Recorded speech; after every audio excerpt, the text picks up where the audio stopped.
Gage Guild a short video on some basic coach scratch building using some commercial parts where you can. Obviously it saves time and hopefully money in the long run. Right in front of you you'll see an East Coast joint stock sleeping car that was built at York just after 1900. This is styrene sheet for the main bodywork. It's a fairly standard construction I use. I do also use no longer available etched zinc sides from Charlton. You do occasionally see them on the second-hand stands, and you do quite often see etched sides and ends only in brass in one form or another that are either incomplete kits or they've been a test etch from some manufacturer who's possibly never put them into production. So there's plenty of sources out there. But this is styrene sheet overlaid with plastic strip, microstrip it's called with Slaters. Evergreen make it as well. I've forgotten what they call their brand. It's up to you what type you use, and it just packed on from a scale drawing. Drawings are available in the various magazines. A constructor used to use a lot of good drawings. Issue them in, I think, the centre pages, and I've saved them over the years. But there are still many other sources of drawings, including the National Railway Museum of York, of course. This I've left out to show what styrene can be like in the long run. This coach is around 40 years old. It's a styrene top, as I've said, glued round a wood floor. I use spruce rather than balsa wood. It's available in yard lengths from most model aircraft and model boat shops. It's about 3mm thick. I get it as, I think there's an imperial size with that as well. And then it's on a brass chassis. I think the brass chassis is very important. It gives the model strength and keeps it straight and rigid. But after 40 years, for a styrene body, I'll show the end. I'll angle it slightly, just so you can have a look at it. And there's no warping, no distortion, so they do last. This is run on outdoor garden railways in all weathers and on our various Keithley exhibition layouts touring throughout Europe. The roof in this one's rather unusual, very good, but I wouldn't use it again in that it was very time consuming to make. It's a piece of plastic guttering from a house, the grey plastic guttering you can get, which is too thick, so I've had to bevel all the edges down, glued a sheet of plastic hard on the inside to level it off. Styrene sheet of any description is fine, and the ends you'll see are domed off slightly. They were filled out with balsa wood, then car body filler and filed flat. The rain strips on top, quite easily added.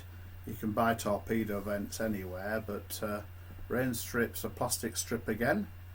It's stuck on with the various liquid glues. I tend to prefer the stronger ones.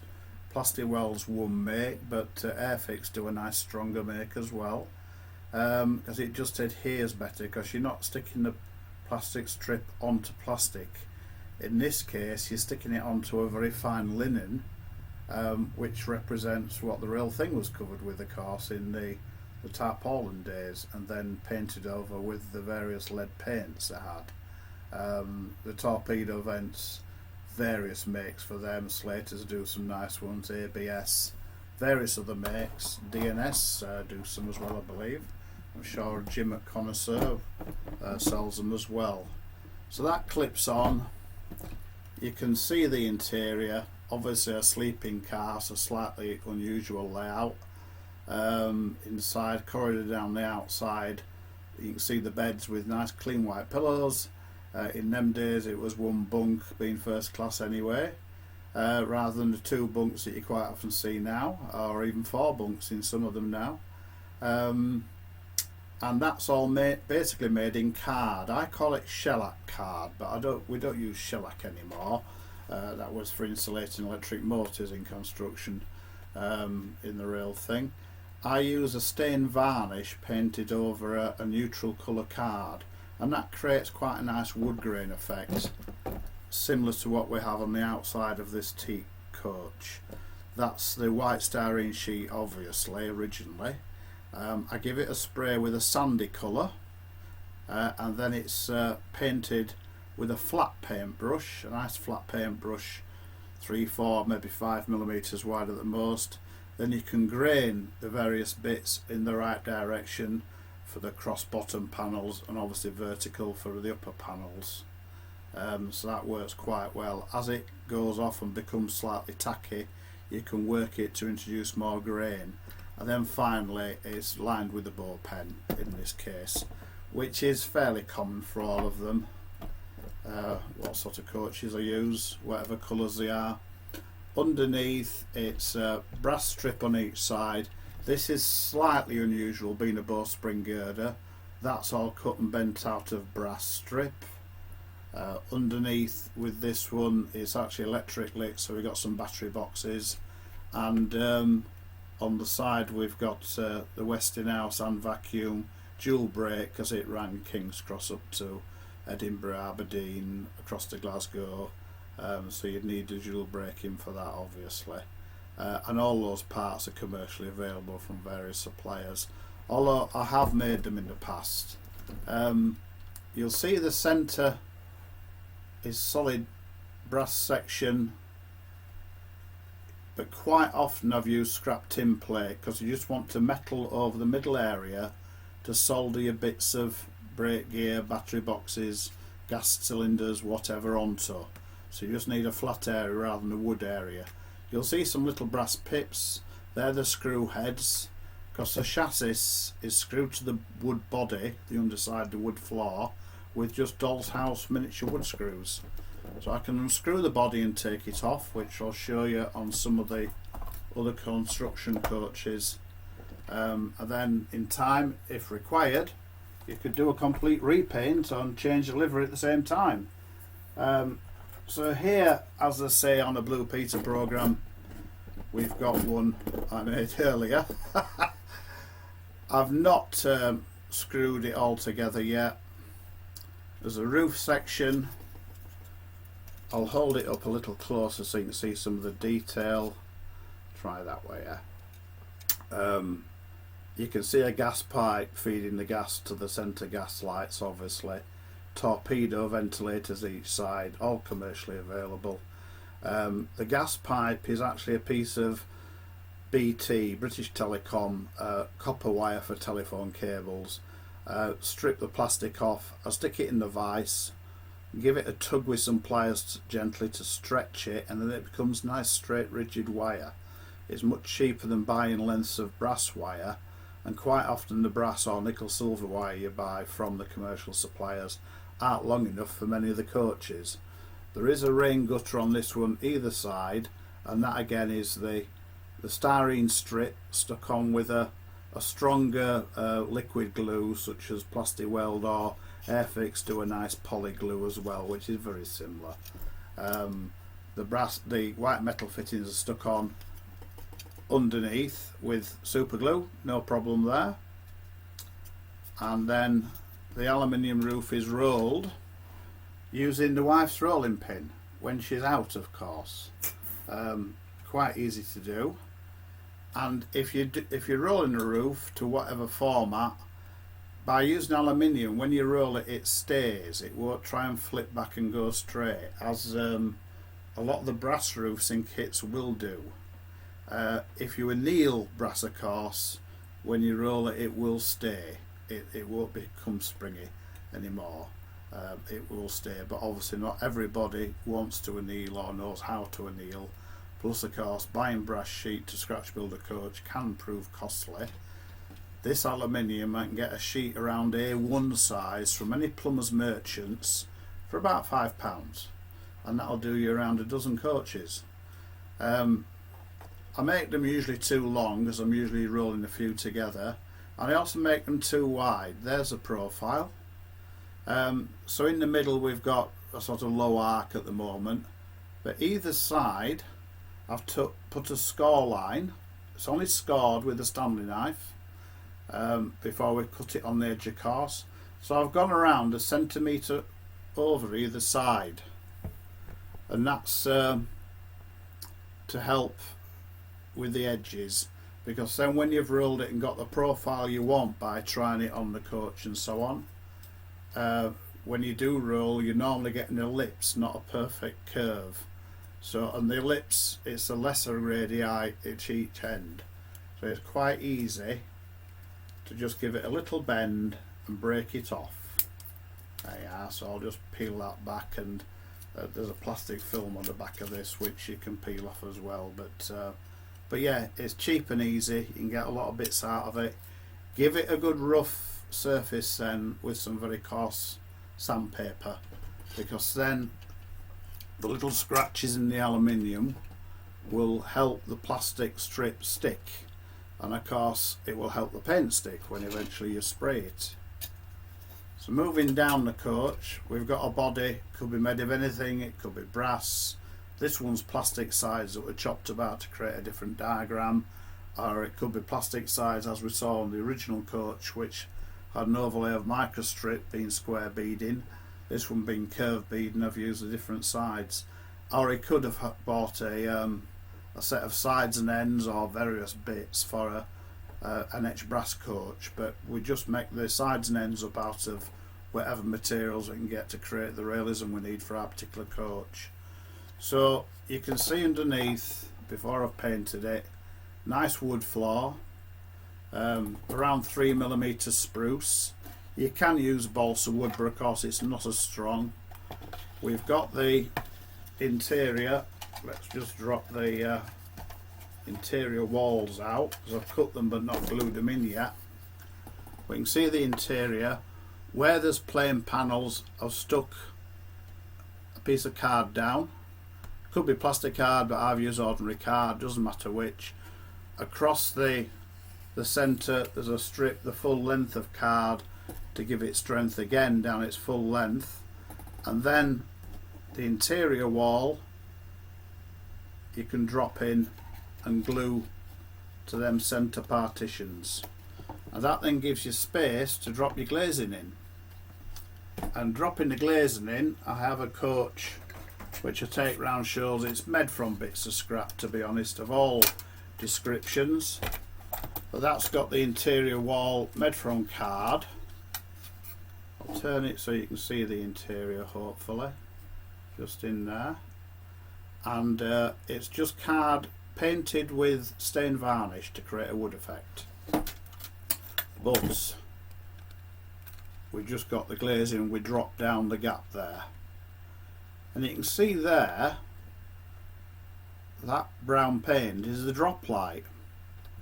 If you drop plain glass in, lay it on its side, you can draw 4 lines with a ball pen in paint. Let it dry then, obviously, and then next day or 2 or 3 hours later you can go back, pull that piece of glass out and just paint round to enlarge the frame. So you've got a nice straight edge on the inside. Doesn't matter about a straight edge on the outside, because dropping it in there is going to be hidden behind. The toilet windows are easy. I put a bit of plastic film or tissue paper behind, mainly from the days when we used to do copying at school before computers, and that'll just glaze your window slightly.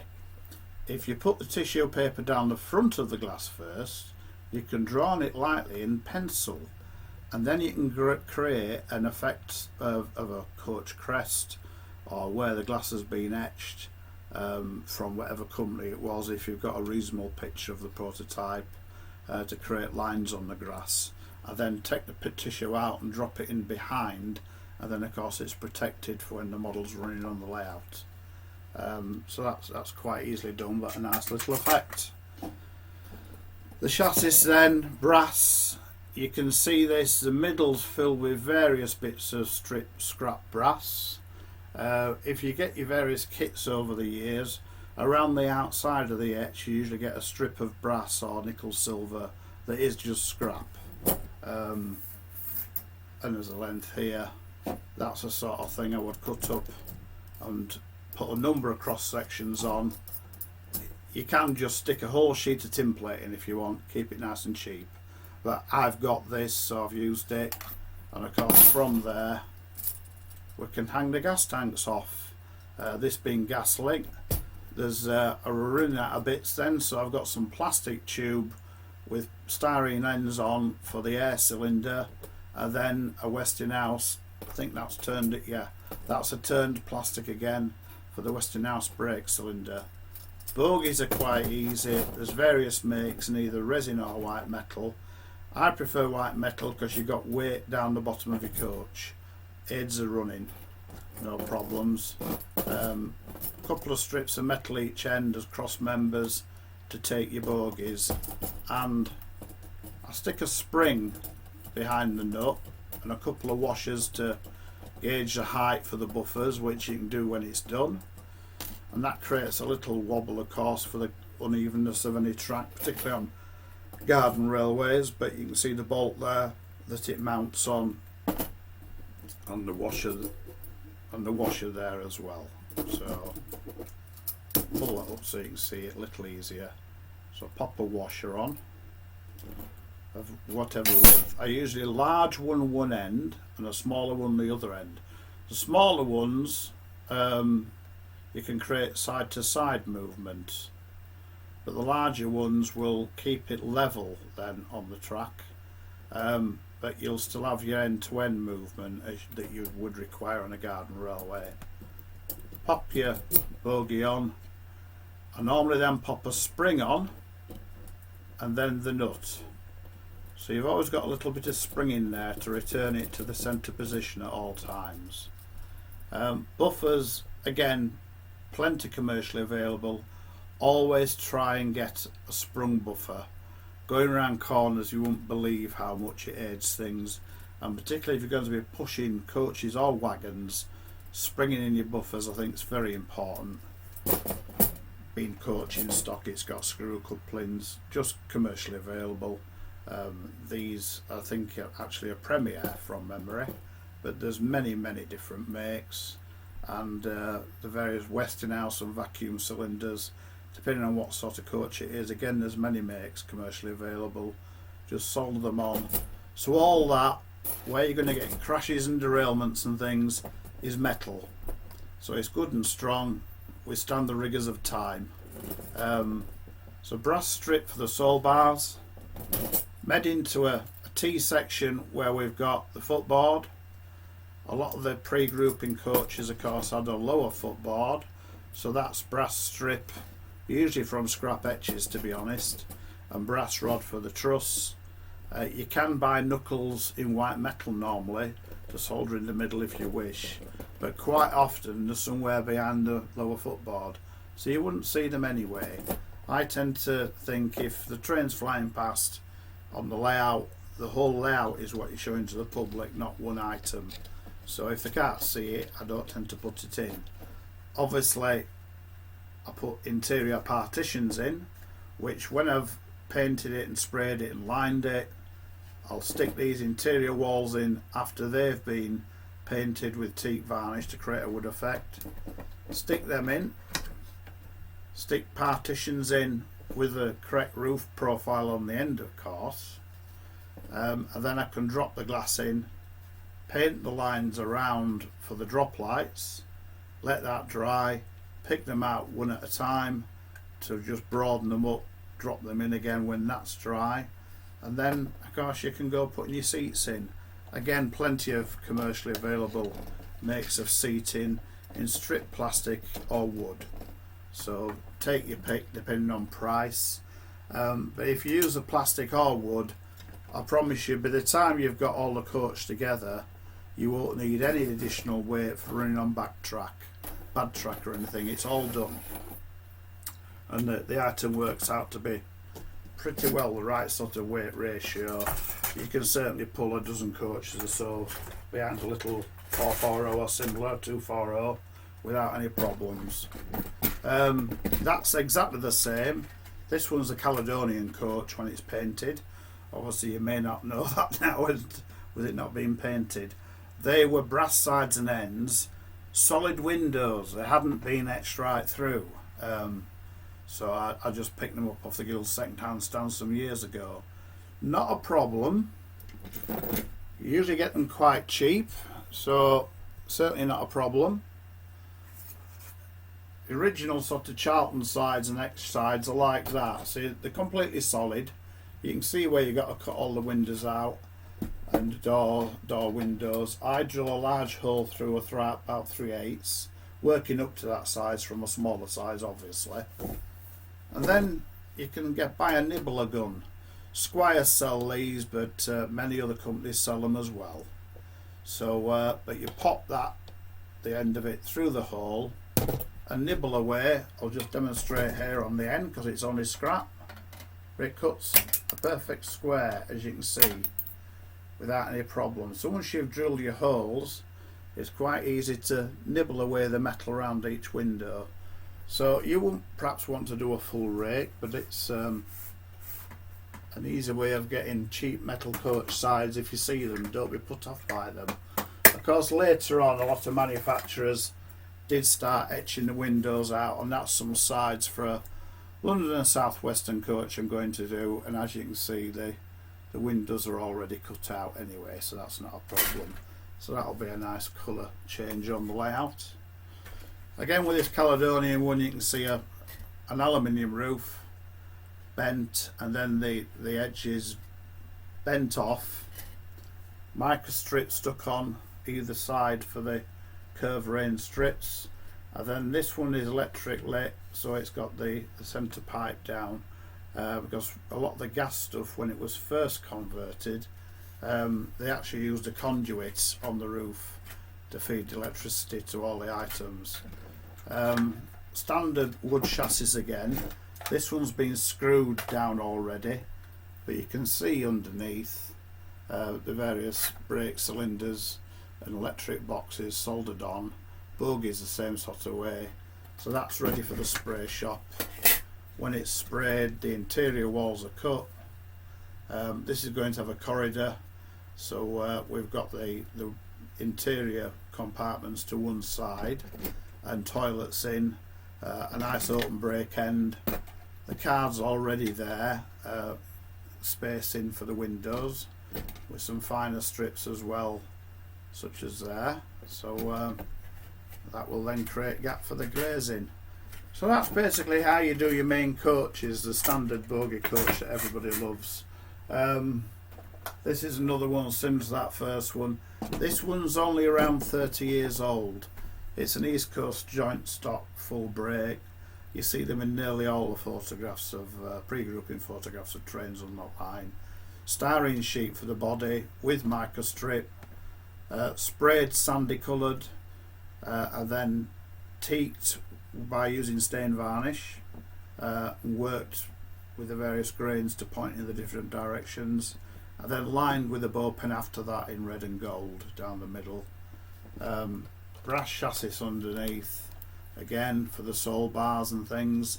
The gas cylinder, this, it only had a little one, being a full brake, not many lights, but that's in the middle there, and you can see I've just stuck a square of, it's now painted black of course, but I've stuck a square onto the floor and soldered the items on that. Then the bogies on each end in the usual way. So I'll pop that one away and we'll move on to something a little more controversial. I get more questions about six-wheel coaches and good running and how they go around corners. I do make kits. This is a DNS inspection saloon, but I've just brought it because it's six-wheeler. Got a brass roof, which again I've roughed up ready for the paintwork. Underneath it's got a floating axle in the middle. It's on a little brass frame with internal bearings, and as with many kits, that just floats around, and it relies on weight, because I say if you use Slater's axles with a finer axle size, put some lead around it so it will, if I put it end on, it will pull down all the time and stay on the track, and of course it'll move side to side and give some compensation.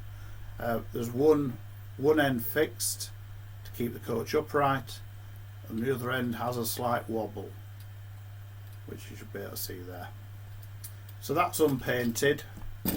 ready to paint, but that's one of the main commercial ways. That's fine for an end-to-end layout. As I say, we run on high-speed exhibition layout, the big one's Ravensbeck. That's got cambered corners for the high-speed running, and we run a lot on various garden railways, which understandably have got fairly bad track. Again, I quite often get sides and ends or scratch build, so I've got to do my underframe. Jim McGowan does some nice compensation units for six-wheelers, but I tend to use this method. Fixed axle at one end, so that will hold it upright as we saw in the previous coach, and the other end is a bogie. The two axles are on one bogie, as in a bogie coach of course, so we've got a little sideways movement on them, and then the middle is a piece of brass which you can hang gas cylinders or vacuum pipes on, whatever you want, but it is actually a bogie one end and a fixed axle the other end. And then underneath, you might be able to just see there, this one's black, so it's not as easy to see. Tell you what, I'll put the Cambrian one away, and I'll get the Furnace one out where you can perhaps see a little easier. You can see a brass nut there.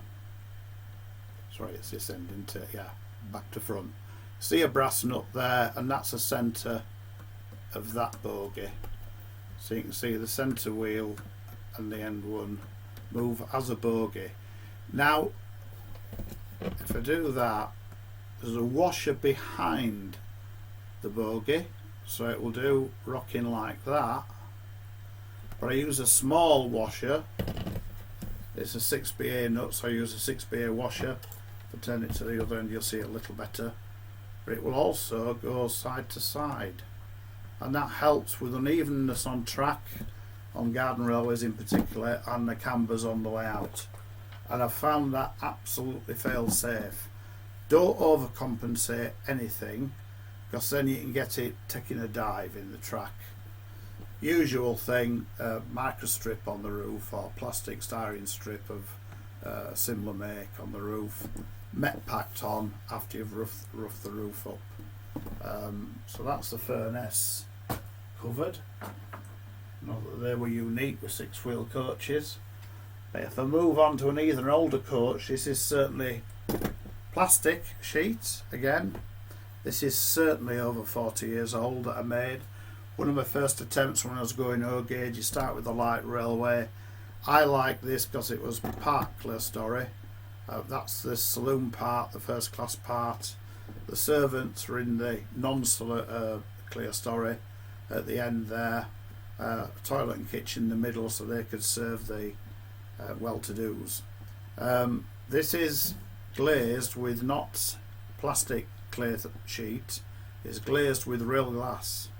And it tends to rattle as it goes round. There's a fraction of a millimetre play in the glass, and it will rattle quite nicely as it goes around the layout. But it's a complete 20 thou plastic body, wood underframed to the body again on a brass chassis, and after all them years it stayed rigid, solid. There's slight distortion in the end of less than a millimetre, but if you look at a lot of old pictures of wooden coaches, there is some distortion as you look down the side anyway. So it adds to the prototype. It originated on the Stotson and Darlington Railway, which gives you some idea of the age of the prototype. Westinghouse braked underneath, but just for yourselves, we all start out with something small. Rigid axle one end and a slight wobble on the axle the other end. Now you can see it is only a couple of millimetres. It's an interior axle. Chop the ends of the axles off, these are Slaters, pull a wheel off and slide some brass tube over, and then at 90 degrees solder a smaller brass tube in the middle, put some solid brass rod through it, and you solder it to the chassis and you'll get the movement you need. You don't need too much. If you do create too much, not a problem. Put a couple of squares of plastic sheet under the rims of the wheels to limit the play. But then when the wheel does move, it's not hitting metal. It's only going to hit brass, hit the wood or the styrene sheet, so it's not going to create a short circuit in your running. And the other axle's fixed, of course, so again that keeps the coach upright. So I think that's about it. I'm around at most shows to see people. At the moment I'm on with a rake of northeastern clear stories. There are one or two available in kit form, but not a great range in the diagrams, but that doesn't matter. So I'm making 3 or 4 of the missing diagrams, and these are out of plastic sheet sides. You have to cut all the windows out. They were low arc stock, so quite a low arc roof. Brass chassis again, plastic bodies, wooden floors, aluminium roof. But to show you, the clear story is a plastic piece. I'll just glue on top when it's complete. Spray that, line it, glaze the clear story, of course. I can put some sheet film behind or tissue and mark it with a pencil to create the etched glass they have in the clear story roofs. Stick that on and job done. I'm sat in the middle of 3 of them, 4 of them at the moment, I think. But you'll find using the liquid poly, the stronger liquid polys, you won't have any problem sticking plastic strip onto metal. This is a coach kit and it didn't come with any ends, it wasn't complete. So you can see the end there has got styrene strip stuck on for the beading, and that's directly with the plastic liquid glue onto the brass. After, of course, I've roughed it up with some sandpaper first. So you've got some little valleys created in the brass there to take the liquid glue as it melts. Interior walls are ready cut in card, ready to be painted with a stain varnish. Well, I hope that helps you. It's only a quick resume of 4, 6 and Bogie coaches, of course. I'm around at many of the guild shows. If I aren't demonstrating in my own right, I'm usually on the tech stand. But as Area 3 rep, all my details, contact details, are in the guild news sheet each quarter. So please feel free to contact me if you have any queries. And of course, we have regular open days in Keithley Club as well as the guild events. So if you want to come and see any of the items that are under construction or finished and running, feel free to just contact me first, make sure I've taken down the bits that may interest you more than anything else, and we'll do what we can to help you in any way we can. Right, well, thank you very much for listening to me gurgle on for a while, and we'll see how the future goes once we can start shows again. Thanks very much.